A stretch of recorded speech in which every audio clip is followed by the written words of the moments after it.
असलामुअलैकुम दोस्तों, क्या हाल है? ठीक हो दोस्तों? आज की वीडियो ना असी तुहानू विखावना है कि लेले वास्ते ना अगे फिर बकरियां ने भी बच्चे देवने ते लेले भी हैं।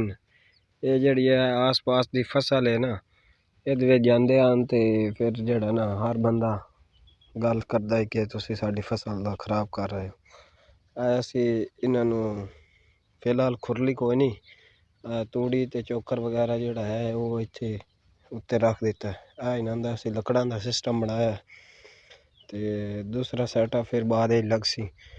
ते वेख लो कि लकड़ां इधू आधू रख के ना गोलदारा बना के सारियां होर भी लकड़ां आईयां पईयां ओदा ये बनाना दरवाज़ा रखिया। इत्थे असी दो ही लकड़ रखी टाली दी ताकि किकर वगैरह दी रखी ना कंडे वगैरह बनदे। ते इस चीज़ नाल जनाब बगैर इन्वेस्टमेंट दो ये तुसी इस तरह भी अपने जानवरां नूं पाल सकदे हो।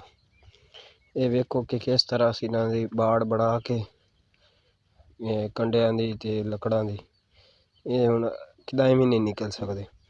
फिर इन्हां धुप भी इत्थे है ते थोड़ी टाइम असी कड्ढने इन्हां शाम टाइम ते दोपहर टाइम ये बाहर पानी शानी पी लेंदे, बड़ा घूम फिर लेंदे।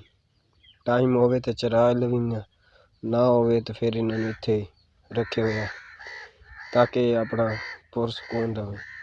फिर अगे जिमें जिमें बच्चे ज़्यादा होए ना उंजे उंजे असी नाला जड़ा है इसे दे विच शिफ्ट करसा।